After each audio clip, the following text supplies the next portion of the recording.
Hey everyone, and welcome to another episode. Sorry I haven't done one of these in a while. I've Life just kind of got in the way. I want to do this every week, but yeah, I just not really got around to it. I just haven't had time. But yeah, today I'm gonna do another one, another episode, and see if we can keep this going. So to start things off, God, what we had? We had multiple Tory MPs defect, and obviously that's caused a lot of noise of people saying that the reform is becoming too much like the Conservative Party. I somewhat sympathise with this, but at the same time not, because I think the main issue with there are some Tory MPs or former Tories who defect reform I outright don't like Nadine Dorries. I was sceptical about Andrea Jenkins. She's okay, but I personally wouldn't have taken her. Nadine Zahawi, I like the guy, but don't know if it was the right choice just because of all the baggage. Jake Berry wouldn't have taken, and some of these other names, like honestly, former Tory MPs, I can't even remember, I wouldn't have taken. But we get to the actual sitting MP defection, Andrew Rossendale, Robert Jenrick, and now Suella Braverman. And honestly, like, I'm glad they joined because they're from a cohort of Tory MPs who I don't think were the problem. So I think there is some critique in it, but I don't think it's fair to say they're Tory Party 2.0, because if you look at what these MPs actually stood for, it was rarely ever, if ever, in line with what the main message of the party was.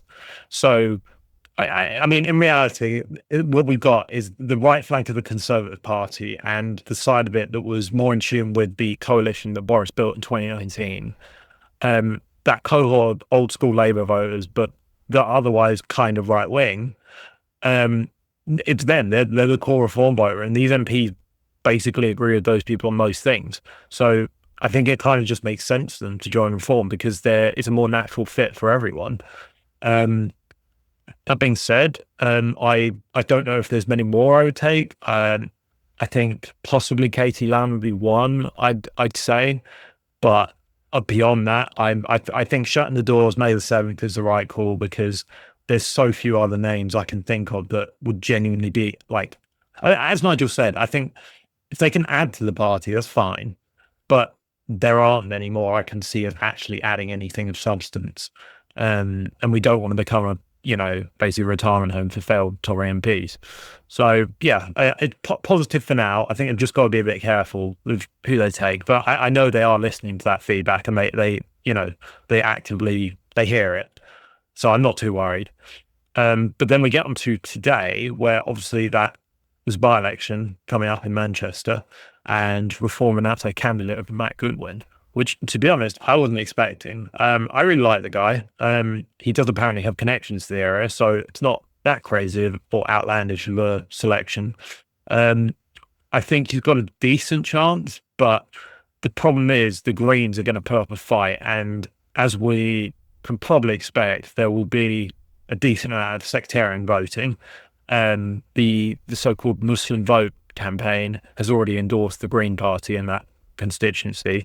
And if not for Labour, they are otherwise the favourites beyond Reform to have a significant chance. I think it's all going to come down to whether there's a good amount of tactical voting, whether the vote gets split, and if that's enough for Reform to kind of slip through, because it's going to be tough otherwise, because there is, as we know, when it comes to sort of block voting in heavily Muslim areas, it's a thing. Like, we can't keep pretending it's not. So yeah, I think it's got a good chance, and the Reform could end up with it would be their 9th MP if they want it. But obviously Labour knows that the longer they, wait this out, the more of a chance there is that the Greens can sort of build up a momentum and actually win. And I think that's why they've hurried this by-election to, I think it's like end of February. We're talking, and normally they make you wait like 2, 3, even 4 months for it. So yeah, it's soon, and obviously we've got the local elections coming up in May, which, I'll be honest, I think are going to be a disaster for both main parties. I mean, the Tories are going to take another battering. It's going to be even worse for Labour. But I think, with everything going on at the moment, the Tories are struggling to retain a narrative that they're in control of the not just their party, but the kind of situation. Kemi kind of tried to present this as, oh, it's a bit of spring cleaning. They're getting rid of the rubbish they don't want.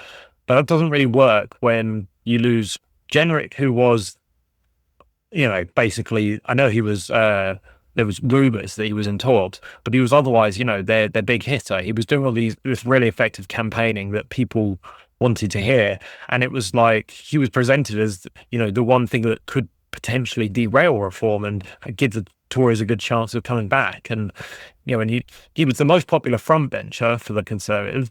And then Suella, she was the most popular backbencher. So the kind of two major poachers, regardless of what the top brass in the Tory party like to say and present, the facts are the members saw those two as the most popular. And so, yeah, for them to go is, I don't really see how the Tories can possibly spin this as, what they were hoping to see, or good in any way, because frankly, it's a disaster for them.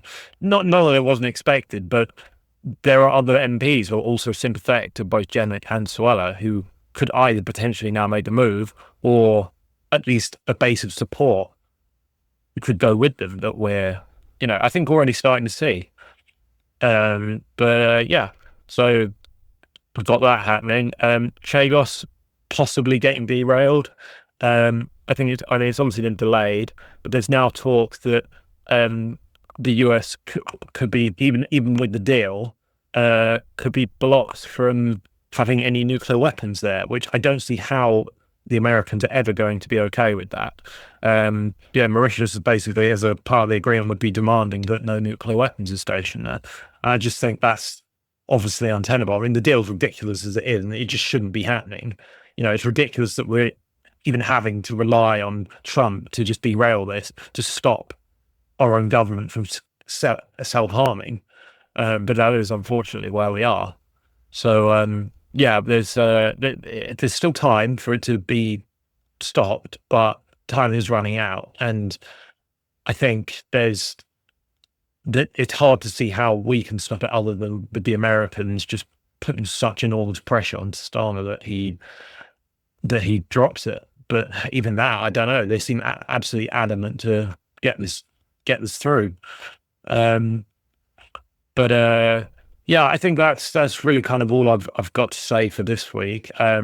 Just to end on a bit of a funny note, the Green Party can't even bloody spell. They've for their posters they've been putting up in the Gorson and Denton constituency, they've been misspelling the name of the constituency, and even one of their one of their MPs, she's been misspelling it as well. I mean, it kind of does. It's very on brand for the retard party, but there we go. So I'll do another one of these next week, and hopefully we can keep this going.